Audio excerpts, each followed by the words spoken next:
Hi again everyone, Scott Pyre, pop cult fan here, and in this video I just finished watching the boys spin-off show Gen V, and I know the show finished airing a little while ago. I've just been a little bit behind on some shows that I haven't watched, and Gen V, going into it, as someone who has seen the boys, it's safe to say that this show definitely captures that same level of tone and uh, humorous quality that the boys had. This show, it's not for the faint of heart. It is not. This show follows the character of Marie Moreau, and she has this ability where she can control blood. Uh, Interesting ability there.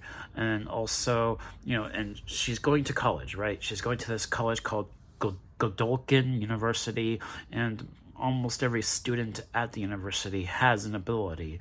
And then the story goes in a kind of a predictable direction, where there's this thing going on, like, that's like a very secret, like, system going on underneath the university, and Marie Moreau and her friends start to unpack what's really going on. And I think that's an interesting story, and I like how we get some of these other supporting characters. You have one character who, it was really cool seeing this actor, Patrick Schwarzenegger, Arnold Schwarzenegger's son. He's in this, and it was kind of cool to seeing him in this show. Not gonna lie, I have not seen Arnold Schwarzenegger's son before, and it was just really interesting seeing him, his son, in a show like this, where you see his character and you can tell he's Arnold Schwarzenegger's son, and he was only like, the character of Luke was only in the first episode, but I mean he was in other episodes too, but in like flashbacks and things like that, because of something that happens in the first episode. I'm not going to say what, but yeah, and it was just really cool seeing him. And also, I liked one of the other lead characters, of Kate. I thought she was an interesting character, and they sort of build her as like the villain in the latter couple episodes, and I liked what they did with her character. Another thing worth mentioning about this show is that a lot of the characters are sort of based on characters from the X-Men, because there's characters with psychic abilities.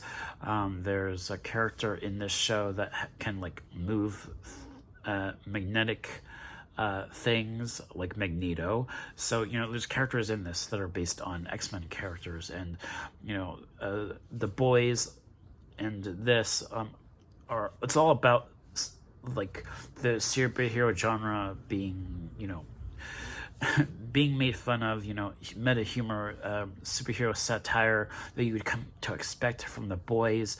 All of that is present here as well, and there are some crazy moments throughout this season, some crazy graphic moments in this season, which surprised the heck out of me. I had not seen that before. Now I feel like I've seen everything in regards to graphic stuff in movies and shows. Oh wow. Yeah, but it was a fun ride from beginning to end. I enjoyed it, and while I don't think it's perfect by any means, I think there were some things with the writing that could have been better.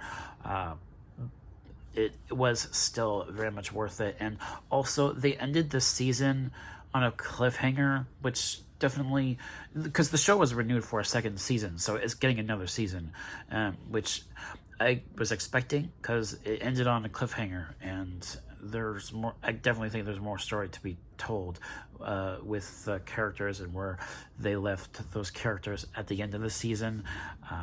yeah, there's more story to be told. And also, with another aspect of the latter half of the season, and how some of the plot threads in this spinoff might carry over into The Boys season 4, which I think is really fascinating. A certain as I don't want to say it because it's spoilery, but there's this one thing that is addressed with another character who's actually human. She was doing something within this underground facility with various different soups, and I can see how that can trickle into the story of season 4 of The Boys, and that would be really interesting to explore even more. And I also feel like this show did a pretty good job just expanding the world even more and explaining things about Compound V that may not have been explained as well on the main show, which also is really fascinating to me. And I also, there is this one other character in this show who her ability is to like shrink and or grow big, and it was really interesting. I thought the actress did a really good job in her role. I really liked her character. There were some really funny moments with her character, and also I think she was definitely the heart of the show too, with another character, the name who is related to Luke, Sam. I thought he was an interesting character too, and how they handled him, and some nice moments between Sam and what was her name? Maddie? I think her name was Maddie. The character that can shrink and grow big.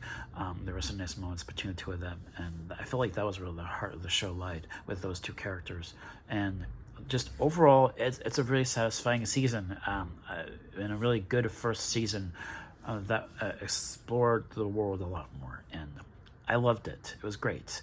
So yeah, those are my thoughts on Gen V. If I had to give it a grade, I'd probably give it, I'd say an A-. That'd be my grade for Gen V. And that is my review. Thank you guys so much for watching, and I will catch you all next time. Peace.